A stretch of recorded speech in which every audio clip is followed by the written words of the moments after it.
My husband was dead, and he died with another woman in our bed in our home. August 2, 2021. Summer. Stepping through the front door of our apartment in Fuzhou after a business trip, I was hit by a wave of putrid odor that made me gag.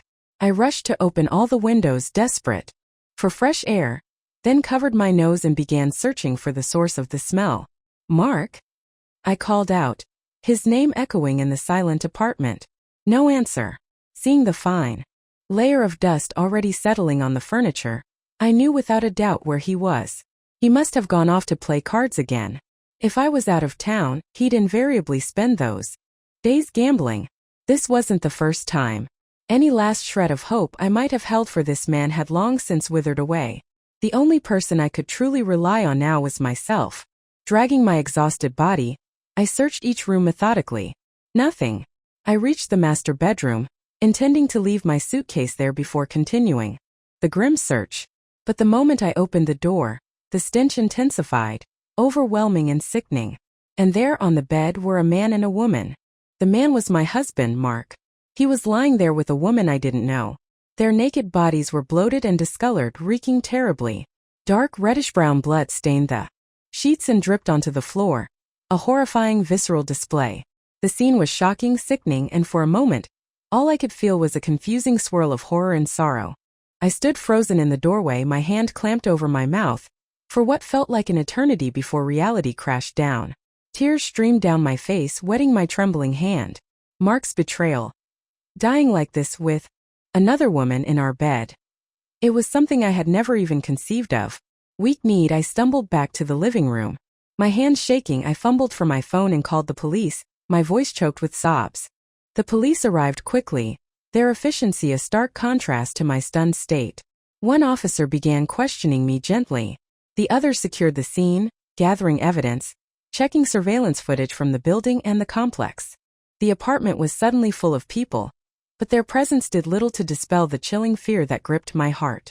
Curled up on the sofa, my body trembling slightly, I answered Captain Davies' questions, my mind a chaotic mess. "You were on a business trip in Tianjin these past few days?" Captain Davies asked, his voice calm and professional. "Yes," I managed, wiping away fresh tears. "How would you describe your relationship with the deceased, Mark Sterling?" I shook my head slowly, a wave of desolate loneliness washing over me. "It wasn't good," I admitted softly.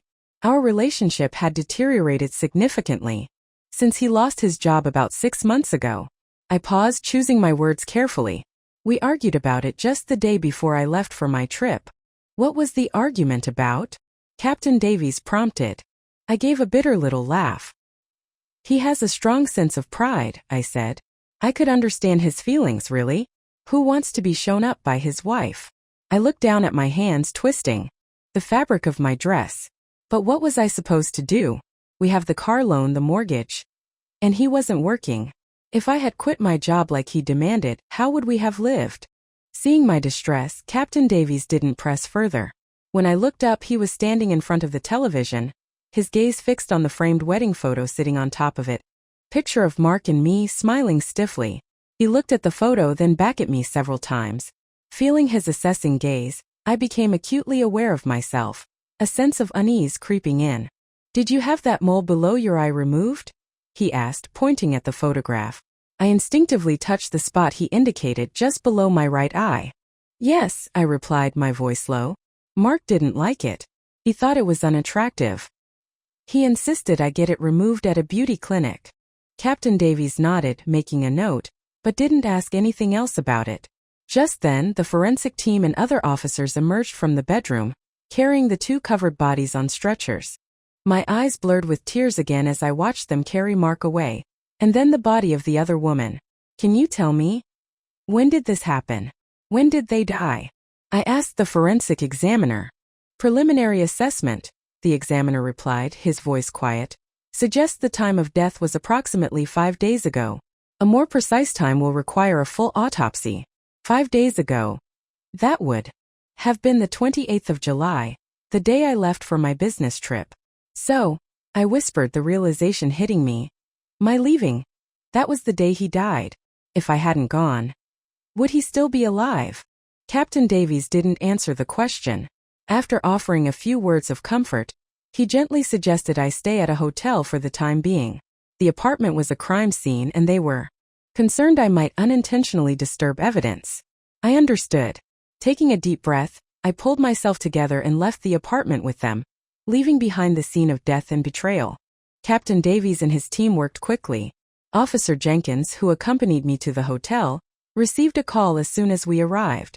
She told me they had reviewed the complex's surveillance footage and identified a suspect. Victor Thorne, the dead woman Serena's husband.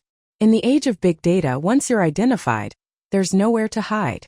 That evening, Officer Jenkins informed me that Victor Thorne had been apprehended in Xiamen.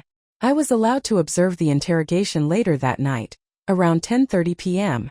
Captain Davies stood beside me, separated from the interrogation room by a one-way mirror. "You know him, don't you?" he asked, gesturing towards the man in the room. Usually when asking a question like that, a detective would end with ma, do you? Indicating uncertainty. But Captain Davies used ba, but don't you? Suggesting he already had information that he was confirming, not asking. So I didn't deny it. "Yes," I replied, my voice quiet.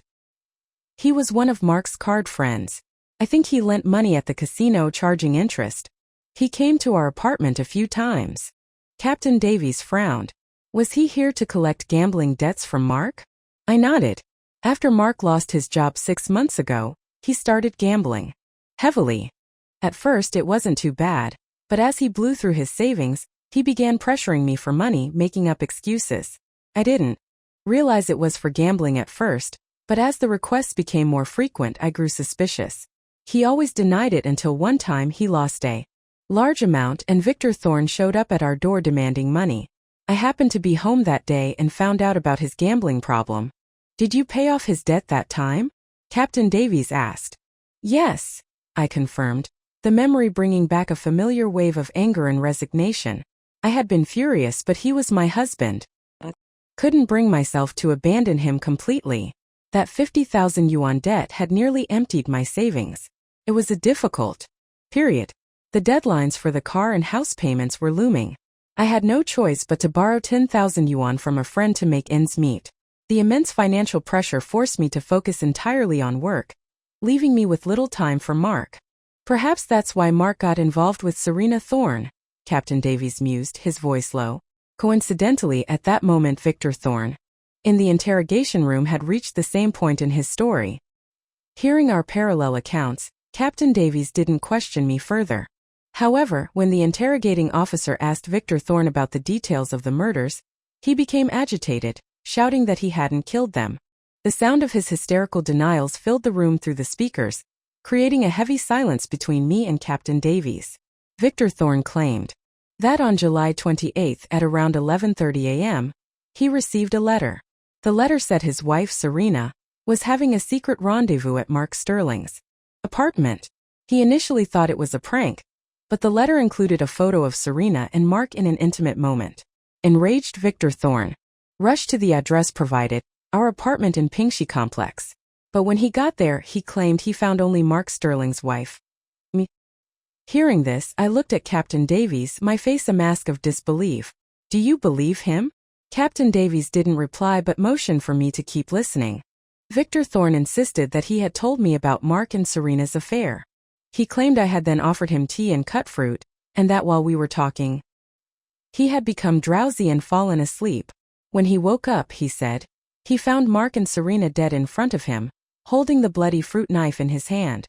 Watching the man in the interrogation room pulling at his hair, his face contorted, desperately trying to spin his story, I looked at Captain Davies, his brow furrowed in thought. Is that considered defamation?" I asked quietly. "A suspect's testimony is only one perspective," Captain Davies said evenly. "Our investigation relies entirely on evidence." His words calmed me slightly. I glanced back at Victor Thorne, still babbling his unbelievable tale to the interrogators. I was tired of watching. I asked Captain Davies if I could leave early. He agreed, walking me to the entrance of the police station. Just as I was about to get into the car, he stopped me. "Miss Zhang," he said, using my surname from the marriage certificate, his tone casual, Would you mind telling me which beauty clinic you had that tear-shaped mole below your eye removed at? I froze for a few seconds looking at him, puzzled. Why do you ask? My wife has a similar mole, he explained, a small smile on his face.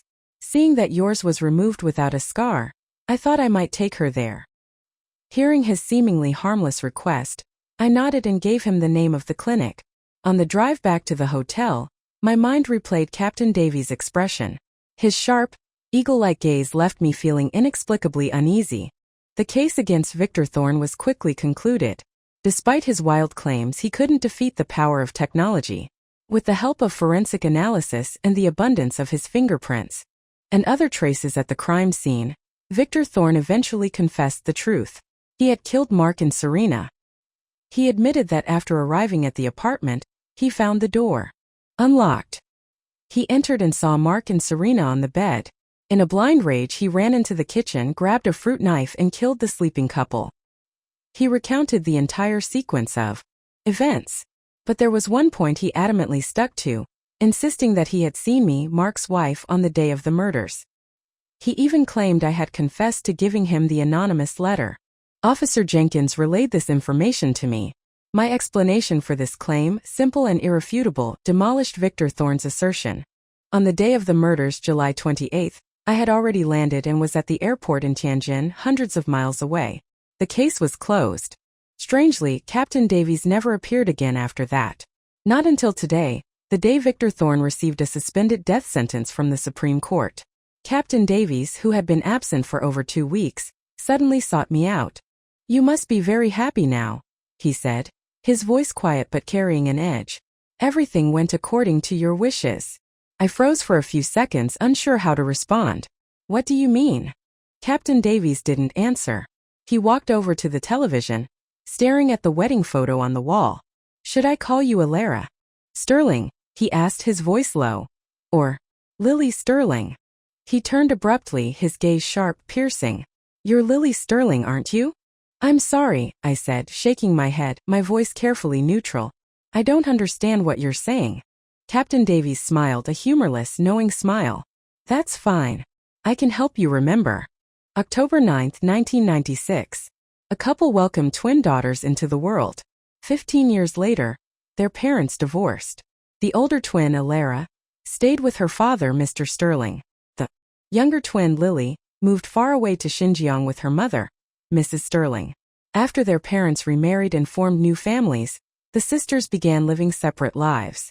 The older sister, Alara, was often mistreated by her stepmother. Over time, she became withdrawn and timid. She was bullied at school, and by her younger stepbrother at home. After getting married, she frequently suffered domestic abuse from her husband, Mark Sterling. Alara silently endured these hardships, occasionally confiding in her younger sister.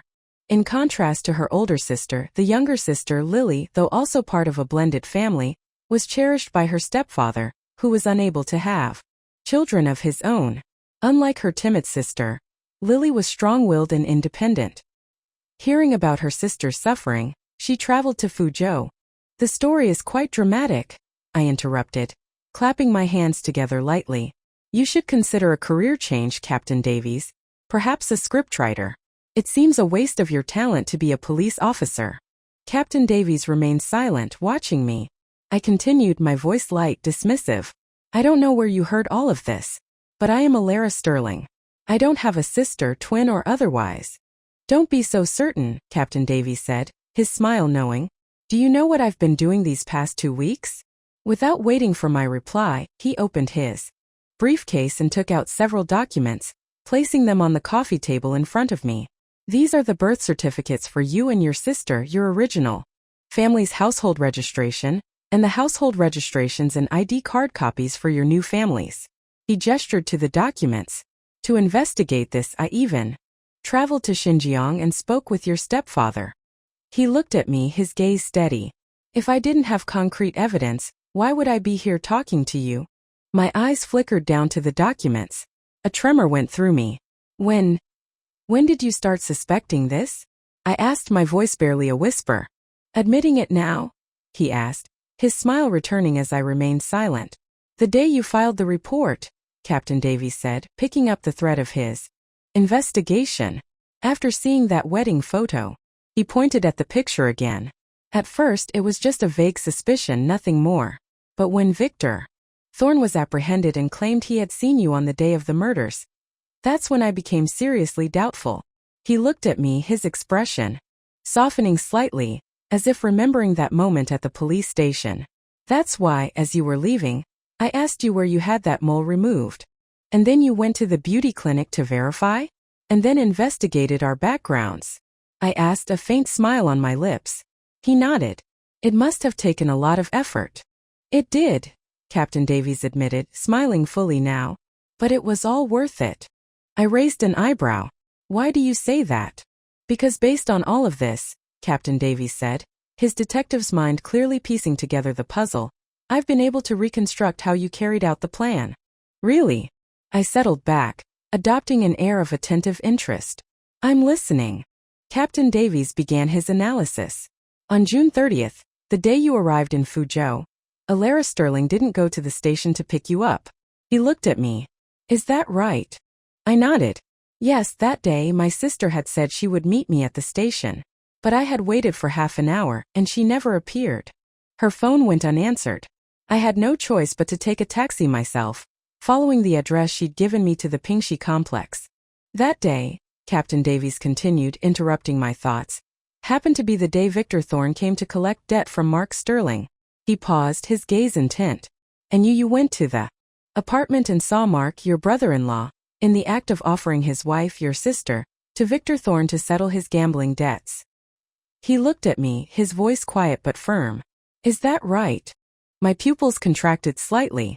Victor Thorne told you that? Captain Davies nodded. And I personally verified the hospital records for that day. Captain Davies' words brought back the buried memories, vivid and painful.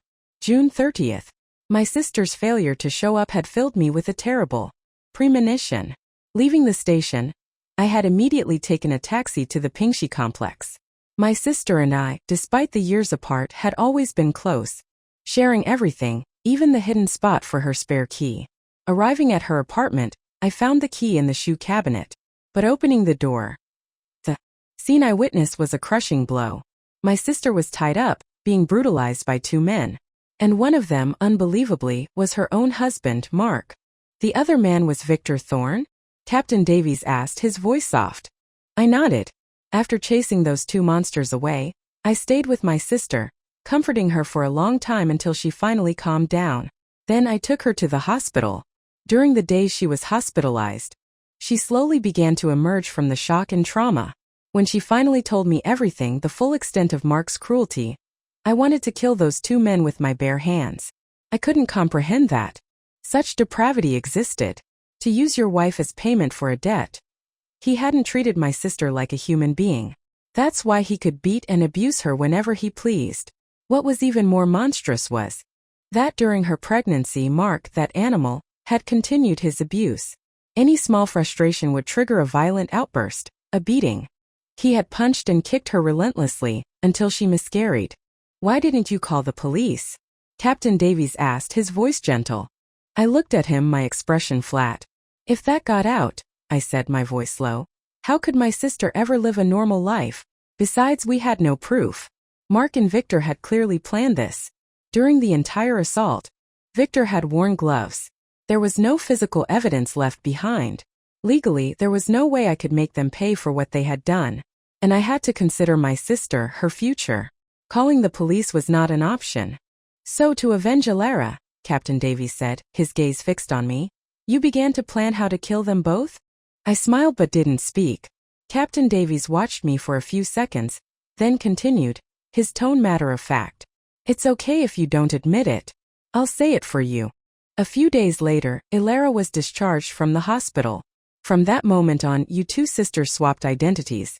This is why, when I interviewed the colleagues at Alara Sterling's company, they said she seemed like a completely different person. They were right. That Alara was you, Lily. As for Alara herself, she was already in Xinjiang. That's also why, when I interviewed your stepfather, he said that after you returned from your trip, you seemed much more sensible, more grown-up.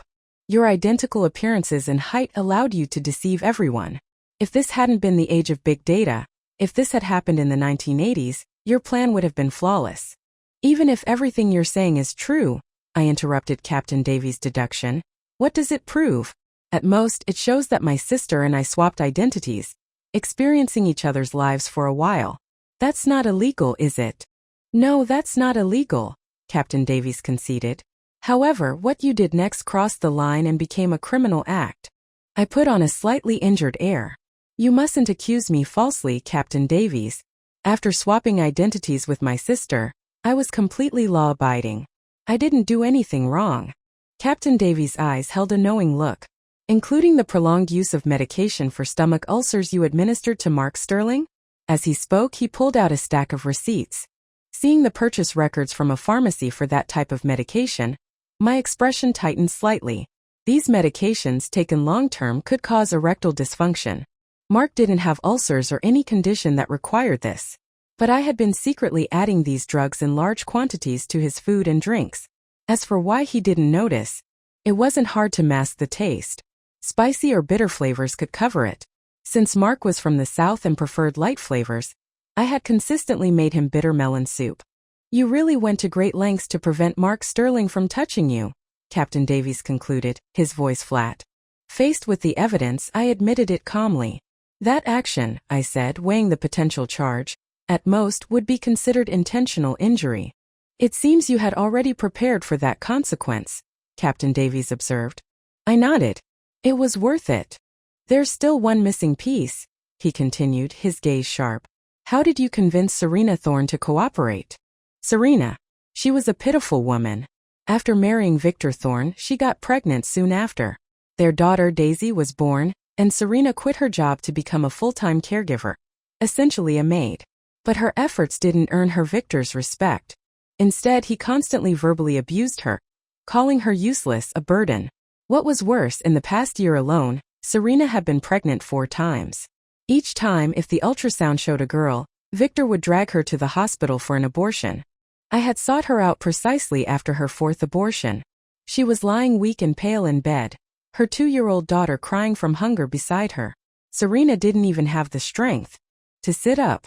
If I hadn't gone to see her that day, if the landlord hadn't shown up shortly after to collect rent and checked on her, mother and daughter might have died in that rented room.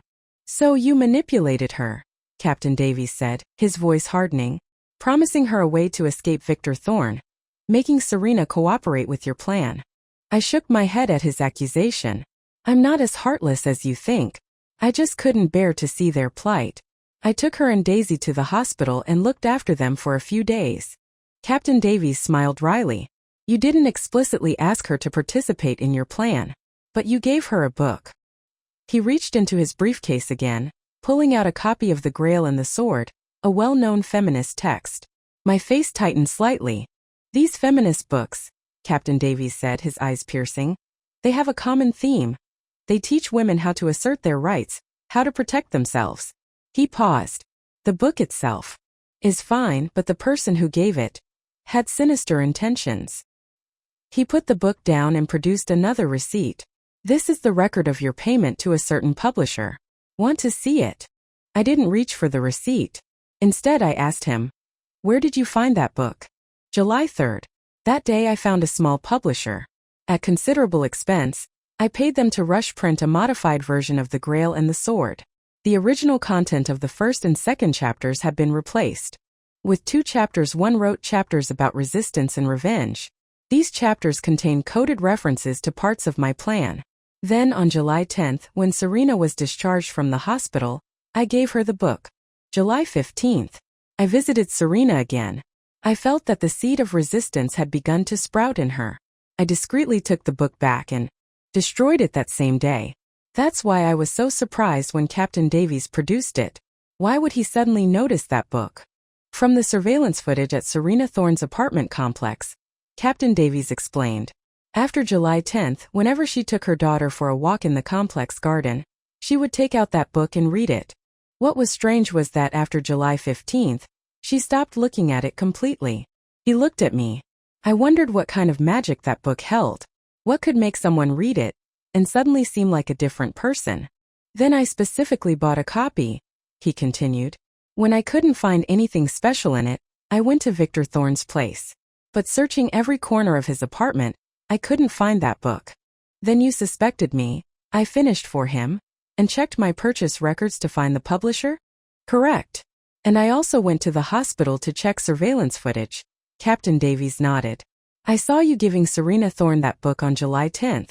Then I negotiated with a certain platform to get your purchase records, allowing me to identify the publisher. He paused, his gaze intense. What puzzles me is, for someone as meticulous as you shouldn't have overlooked deleting the original manuscript. He was pacing now like a man possessed, his deductions hitting me like hammer blows. Yet you left the original manuscript. Why? He stopped, facing me, his gaze unwavering. This time I didn't avoid his eyes. I met them, smiling faintly. Because I didn't think it was that important. Wrong, Captain Davies stated, shaking his head. If you truly didn't care, you wouldn't have gone to the trouble of taking back the copy you gave to Serena. The fact that you chose to destroy that clue means you considered it very important. Someone as cautious as you would never overlook that. Unless the person who did it wasn't you. He slammed his hand down on the coffee table, the sudden sound making me jump. It was Alara. My heart leaped. July 3rd was the day Alara was discharged from the hospital. But that day you were already with Serena Thorne. You didn't have time to go to the publisher. He continued, his voice rising with conviction. So you must have entrusted the task to Alara. And then on July 5th you put Alara on a plane to Xinjiang. His eyes were fixed on me. From that moment on, you completely became her. It wasn't just a change of identity. You switched social media accounts and payment platforms completely. That's why the payment receipt to the publisher is in Alara Sterling's name. You must have assumed Alara had destroyed the original manuscript. That's why you didn't question the publisher when you paid them. Overlooking that detail, he was completely immersed in his theory, pacing back and forth across the living room. Every word he spoke resonated like a drumbeat in my chest. I could only listen, trembling slightly. Following that thread, your sister Alara is timid by nature. If she had been in charge of the subsequent plan, it would never have gone smoothly. He looked at me, a finality in his voice. So the person who went on the business trip on July 28th wasn't you. It was Alara Sterling. He paused, letting the weight of his words sink in. Because, according to the airport surveillance footage from August 2nd, the Alara Sterling on that footage has that tear-shaped mole below her eye. He pointed at the wedding photo again. But the person who returned home was you. Captain Davies' gaze was intense, leaving no room for doubt. If I'm not mistaken, you two swapped identities again somewhere in the complex on the day she returned. My scalp tingled. I couldn't meet Captain Davies' piercing gaze. After a moment of silence I sighed, a sound of weary concession. You're truly formidable. My sister's personality. She was simply not suited to be involved in something like this. That's why, on July 3rd, after I had found Serena Thorne and brought her to the hospital, I instructed my sister to take the original manuscript to the publisher for printing, then immediately put her on a plane back to Xinjiang. After she left, I began setting everything else in motion. I even made sure to give Mark money every day, ensuring he had enough to gamble freely, anything to keep him out of my hair and prevent him from getting suspicious about my sudden lack of resistance. And I continued making dinner at home every night, waiting for him, already administering the medication. I wasn't worried about him making any demands on me during that time. July 18th. I saw Serena Thorne and Mark Sterling entering a mall together. From that day forward I stopped giving Mark the medication and even provided him with money for dates. With money and a new woman, he naturally had no time to bother me. Everything was unfolding according to my plan. Only one thing went beyond my expectations.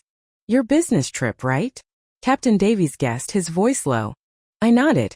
When I received the notice that my team needed to go to Tianjin on the 28th, I wanted to refuse.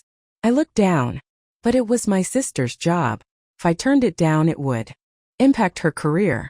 So I had no choice but to let her come back and go on the trip. I met his gaze. You're right. The person who went on the business trip on July 28th was indeed her. Captain Davies frowned. And where were you during the time she was on the trip? Why wasn't your image captured by the complex surveillance cameras? I pointed towards the ceiling. I rented the apartment upstairs, I explained. I had a week's worth of supplies stored there. I just needed to wait until my sister returned from her business trip, and we would swap identities again in the stairwell. Hearing my confession, Captain Davies immediately pulled out his phone and sent a text message. I knew he was alerting his colleagues. After sending the message, he looked at me again. 3 lives, he said, his voice heavy. Don't you feel any guilt? I looked at him, genuinely surprised. You're mistaken, I said. Their deaths weren't caused by me. I paused, choosing my words carefully. I merely informed a man who was unaware that his wife was having an affair. I looked at Captain Davies. Is that wrong? Captain Davies slammed his hand on the table, his patience wearing thin. But you manipulated Serena Thorne. That's a serious accusation, I said calmly, pointing to the copy of the Grail and the sword on the table. Did the modified chapters in that book, I asked, my voice steady, actually instruct her to kill them? Captain Davies stared at me, searching my face. After a moment he sighed, a sound of defeat. You, for your own purposes, caused a 2-year-old child to lose her mother, he said, his voice softer now, a note of sadness in it. Don't you feel any remorse? Don't worry, I replied, meeting his gaze directly. I'll adopt her. I paused, my voice softening slightly. Besides, it was also Serena Thorne's last wish. Hearing this, Captain Davies frowned, confused. What do you mean? Serena Thorne had a terminal illness, I explained, my voice low. Didn't you discover that during your investigation? I watched his reaction. She was diagnosed with cervical cancer while she was in the hospital. My voice grew softer. I promised her I would take care of her daughter. Captain Davies was silent for a few seconds. So, he murmured, the pieces falling into place. She used the last precious moments of her life to help you complete the final step of your plan. I didn't answer that question directly. Seeing my silence, Captain Davies asked one last thing. Victor Thorne mentioned in his testimony that when he arrived at Mark Sterling's apartment, the door wasn't locked. Did you open the door for him? I shook my head. No, I said. Seeing his skeptical look, I added, I have no reason to lie about that point. I paused. Actually, I did encounter him in the stairwell that day, and the anonymous letter Victor Thorne received. Yes, I sent it to him through a courier service. I stopped there. Captain Davies didn't ask anything more. The truth of the matter, the basic sequence of events, had now been revealed. All the confusion in his mind had been cleared up. Captain Davies stared at me for a few seconds longer, then stood up. I'm arresting you now, he said, his voice formal, for intentional injury. He gestured towards the door. Come with me. I smiled, standing up, and extended my hands towards him. But Captain Davies didn't put handcuffs on me. There wasn't even a hint of satisfaction or triumph on his face. No joy of having caught his suspect. The legal process followed. Indictment, trial, sentencing. When it was all over, I was sentenced to 6 months in prison. I had no complaints. What I had set out to achieve had been accomplished. The consequences, while real, were a small price to pay. During my sentence, I was a model inmate, active and cooperative. 6 months flew by. I was released a week early. The day I walked out of the prison gates, I saw a woman waiting for me, a woman with the exact same face, the exact same height as me. I smiled and walked towards her. Little sister, I said softly. Long time no see. Sister, she replied, her voice thick with emotion. You're thin. If Captain Davies ever learned the complete truth, that from the very beginning he was mistaken about one crucial thing, I wonder what he would think. So many details he deduced were correct, his reasoning impeccable. But one fundamental assumption was wrong. He had mistaken me for Jiangling, my younger sister. He took the presence or absence of a single tear-shaped mole as definitive proof, not conducting any further verification. It was a small oversight, almost trivial, but it was also the one crucial error that allowed me the space to maneuver. The truth is, I wasn't as timid as Captain Davies believed. January 6, 2021. Mark lost his job. From that day on, the entire financial burden of our household fell on my shoulders. I didn't resent it. In fact, I worked even harder, determined to earn more to alleviate his stress. My efforts paid off. After securing several major deals, I was promoted from team leader to department manager. The promotion meant a significant increase in salary. However, when I shared this good news with Mark, instead of congratulations, he accused me of showing off. That was the first real fight. we had in our year of marriage. He trashed the apartment. He hit me hard. I watched him leave with cold eyes that night. I didn't sleep, crying until dawn. But the next day, faced with his pathetic apologies, I softened. I forgave him, but my concession didn't earn me respect. From that day on, Mark changed. He started gambling, coming home late, and sometimes when he lost, he'd take his anger out on me, claiming my tear-shaped mole brought him bad luck. If I dared to talk back, I would be met with a brutal beating. Domestic violence is never a one-time event. If it starts, it will continue unless it's decisively ended. I began to consider divorce. But then on June 25th, I discovered I was pregnant. After a few days of deliberation, I put aside the idea of divorce, deciding to give Mark one more chance. June 29, 2021. Evening. I decided to tell Mark about the pregnancy, even fantasizing that becoming a father would somehow change him, make him turn over a new leaf. I even went to a beauty clinic and had the tear-shaped mole he disliked removed, hoping it would please him. That night, he came home past midnight. I had fallen asleep waiting for him on the sofa, and he woke me up. Seeing him reeking of alcohol, I couldn't help but complain. "Can't you find something productive to do?" I said, my voice tired. "Instead of drinking with those awful friends all the time?" My words ignited a fuse. He backhanded me, sending me sprawling, then unleashed a barrage of kicks and punches. No matter how much I pleaded, how much I screamed that I was pregnant, the wild beast in him wouldn't stop. I miscarried. When I woke up in the hospital and the doctor told me I wanted to die, it was my younger sister, Lily, who appeared, pulling me back from the brink of despair. Mark never came to the hospital. My heart turned to stone. What I didn't know was that on July 1st, my sister Lily went to our apartment to bring me some clean clothes. She happened to encounter Mark along with Victor Thorne, who had come to collect debt. Mark, mistaking Lily for me, demanded money. Lily, who already hated Mark for what he'd done to me, would never have given him a cent. What no one could have predicted was that Mark, enraged by her refusal, started verbally abusing her. And Victor Thorne, seeing an opportunity, egged him on. Mark, in his drunken rage, conceived the monstrous idea of using his wife to settle his debt with Victor. My sister Lily Sterling was brutalized by those two men that day. If I hadn't noticed the bruises on her body later, Lily would never have told me. When she finally confessed everything, I immediately wanted to call the police. But Lily also mentioned they had recorded a video at the end. In that moment, I knew Mark must have realized Lily wasn't me. Of course. We had been together for 4 years, from dating to marriage. We knew each other's bodies intimately. If he had initially mistaken her for me the moment he touched her, he would have known. But he hadn't stopped. He had known, and he had continued. That made it even more despicable. I abandoned the idea of calling the police. If the incident became public, sparking media and social attention, it would destroy Lily's future, her chances at a normal life, her reputation as an unmarried woman. Those were the most agonizing days for both of us. We comforted each other, drawing strength from our bond as sisters to survive the darkness. July 2nd evening. I spent the entire night thinking. Finally, I devised a plan, a way to make those two men pay, a plan for justice. That night, Lily and I discussed every detail until dawn. By morning, every step was decided. July 3rd. After being discharged from the hospital, I didn't go straight home. Disguising myself, I checked into a hotel with Lily. The copy of the Grail and the sword I had brought with me gave us another idea. It also made me think of Victor Thorne's wife, Serena. Lily and I spent an entire morning together.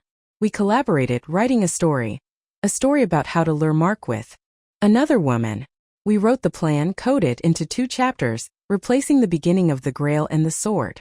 Then my sister Lily took the original manuscript in the book and contacted a publisher.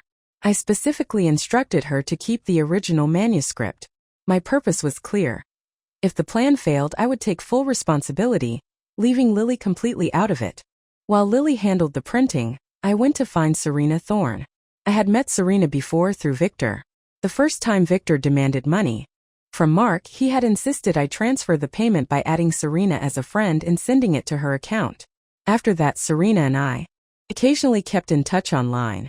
Knowing her situation, her suffering, made me think of her as a potential ally. However, the words I had prepared, the careful arguments I planned to make to convince her They were unnecessary the moment I saw her. She was lying weak in bed. She told me she had just had an abortion, and that she had been diagnosed with cervical cancer. Hearing her story, my hatred for Victor Thorne intensified. But I knew deep down that even reporting him wouldn't achieve anything. Do you hate Victor Thorne? I asked Serena. I expected her, given her timid nature, to need a lot of convincing. To my surprise, Serena nodded without hesitation. Yes, she said, her voice raw with emotion. I hate him. I wish I could drag him to hell with me. But in my condition, I don't have the strength. She looked at me, her eyes filled with a desperate sadness. The only thing I can't bear to leave behind is Daisy, she whispered.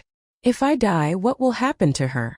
Victor Thorne, that kind of man, a man who valued sons over daughters, would never care for Daisy, even though she was his own child. I knew that, and Serena knew it too. Otherwise, he wouldn't have dragged her to the hospital for abortions, time after time, regardless of her health. I'll adopt Daisy, I promised, my voice firm. I'll raise her as my own daughter. I will never forget the look on Serena's face, the way she gripped my hand, sobbing. And so, when I laid out the plan, Serena agreed without hesitation. I took her to the hospital. She needed a full week to recover. During that time, Lily took care of Daisy at the hotel, and she also went to work pretending to be me. But I was worried something might go wrong, that Lily might get implicated. So on July 5th, despite Lily's protests, I put her on a plane to Xinjiang. July 10th. Even though Serena was now fully aware of the plan, I still gave her the modified copy of the Grail and the sword when she was discharged. She smiled and told me it was the first gift she had received in 6 years of marriage. My heart ached. Compared to Serena, at least I had found some warmth, some moments of peace. But she had been living in hell.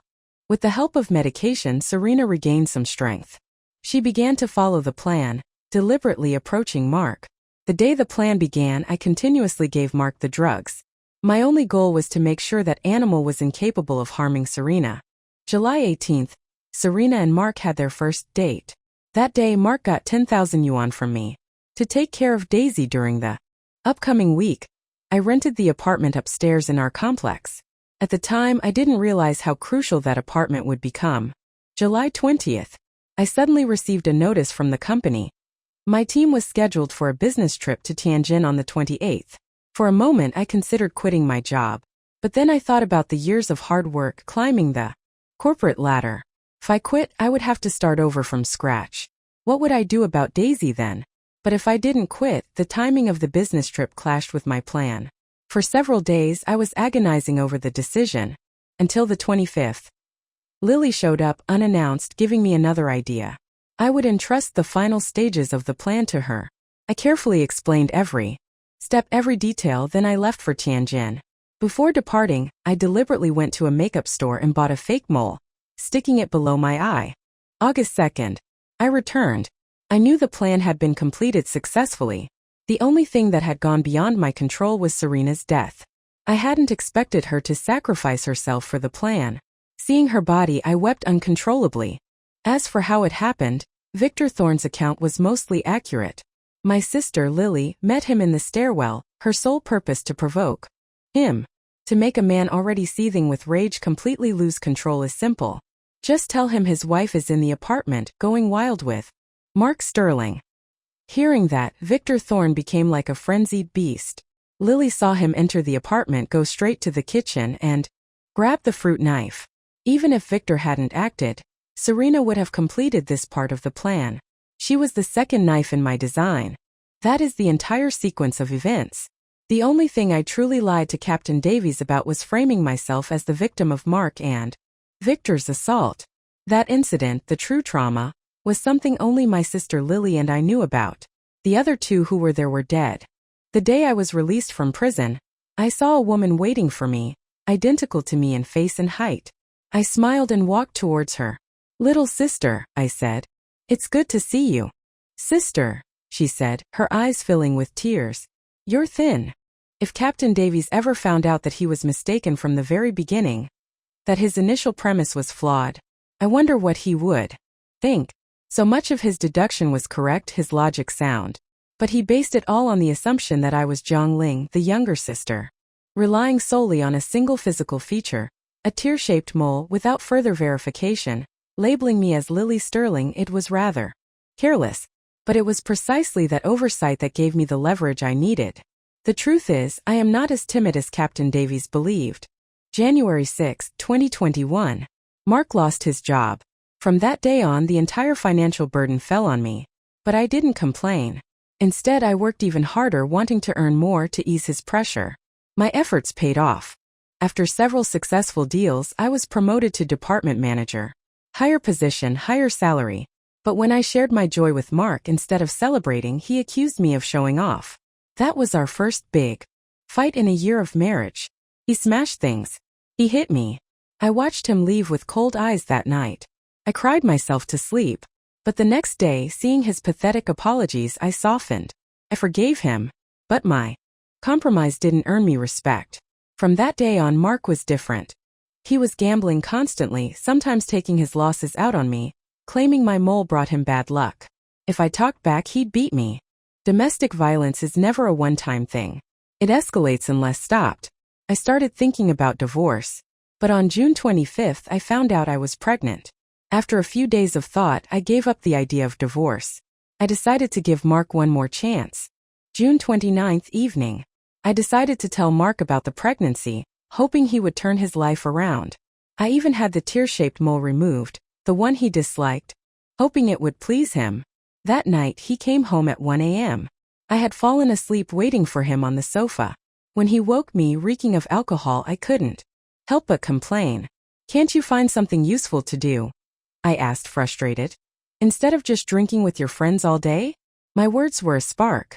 He hit me, knocking me to the floor, then kicked and punched me repeatedly. I begged him to stop, screamed that I was pregnant, but the animal in him didn't listen. I miscarried. When I woke up in the hospital, when the doctor told me I wanted to end my life, it was my sister Lily who arrived, pulling me back from despair. Mark never came to the hospital. I was completely finished with him. What I didn't expect was that on July 1st, my sister Lily went back to our apartment to bring me clean clothes. She happened to encounter Mark and Victor Thorne, who was there collecting debt. Mark, mistaking Lily for me, demanded money. Lily, who already hated Mark for what he'd done to me, refused. No one expected Mark, enraged by her refusal and egged on by Victor Thorne, to conceive the evil idea of using his wife to settle his debt. My sister Lily Sterling was brutalized by those two men that day. If I hadn't discovered the bruises on her body, Lily might never have told me. After learning the whole story, I immediately wanted to call the police. But Lily told me they had recorded a video. In that moment, I knew Mark must have realized Lily wasn't me. He had known my body intimately for years. If he had mistaken her initially, he would have realized the moment he touched her. But he hadn't stopped. He had known and he had gone ahead. That was even worse. I gave up the idea of calling the police. If the incident became public, attracting media attention, it would devastate Lily, ruin her future as an unmarried woman. Those were the most agonizing days for both of us. We found solace in each other, drawing strength from our bond as sisters to emerge from the darkness. July 2nd evening. I spent the entire night thinking. Finally, I devised a plan to make those two men pay. That night, Lily and I discussed every detail until dawn. We finalized every step. July 3rd. After being discharged from the hospital, I didn't go straight home. I checked into a hotel with Lily disguised. The copy of the Grail and the sword in my bag gave us another idea. It also made me think of Victor Thorne's wife, Serena. Lily and I spent a morning together, writing a plan disguised as a story, how to lure Mark with another woman. Lily then took the manuscript and the book to a publisher. I specifically instructed her to keep the original manuscript. My purpose was simple. If the plan failed, I would take full responsibility, protecting Lily entirely. While she handled the publishing, I went to find Serena Thorne. I had met Serena when Victor first came demanding money from Mark. I transferred the payment by adding her on WeChat. We kept in touch after that. Knowing her plight, her suffering, made me think of her as a potential ally. But the words I had prepared, the arguments to convince her, they were unnecessary the moment I saw her. She was lying weak in bed. She told me she had just had an abortion and was diagnosed with cervical cancer.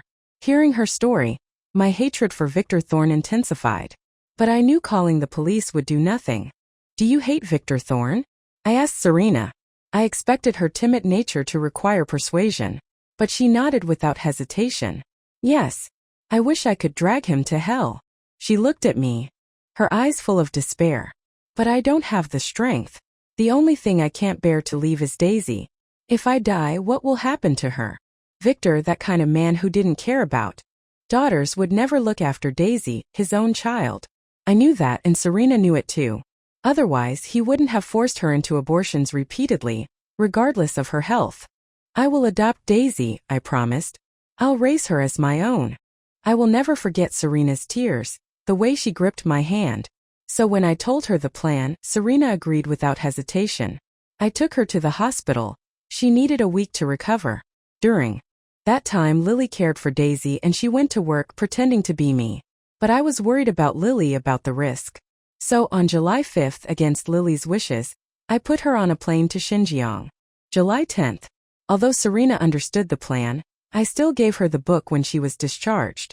She smiled and said it was the first gift she'd received in 6 years of marriage. My heart ached for her. At least I had some warmth in my life. She seemed to live in hell. With medication, Serena regained some strength. She began to follow the plan, deliberately approaching Mark. The day the plan began, I started giving Mark the drugs, ensuring he couldn't harm Serena. July 18th. Serena and Mark had their first date. Mark got money from me that day. To look after Daisy, I rented the apartment upstairs. I didn't realize then how crucial that place would be. July 20th. I received the company notice about the Tianjin business trip on the 28th. I thought about quitting, but I had worked years to get this far. If I quit, I'd have to start over. What about Daisy then? But the trip clashed with my plan. I was agonizing over it.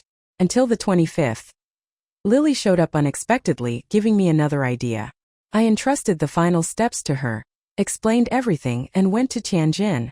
Before leaving, I bought a fake mole and put it on my face. August 2nd. I returned.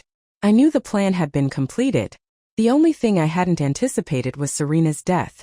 I hadn't expected her to sacrifice herself for the plan. Seeing her body, I wept. The sequence of events she set in motion was exactly as Victor Thorne described. My sister Lily met Victor in the stairwell, only to provoke him. To make an angry man lose control is easy. Just tell him his wife is inside having sex with Mark. Hearing that, Victor became a wild animal. Lily saw him go into the apartment straight to the kitchen and grab the knife. Even if Victor hadn't killed them, Serena would have completed this step. She was the second knife in my plan. That is the entire story. The only thing I truly lied to Captain Davies about was who was abused by Mark and Victor. That truth, known only to Lily and me, died with the other two. The day I was released, Lily and I, with Daisy, had a belated New Year's Eve dinner.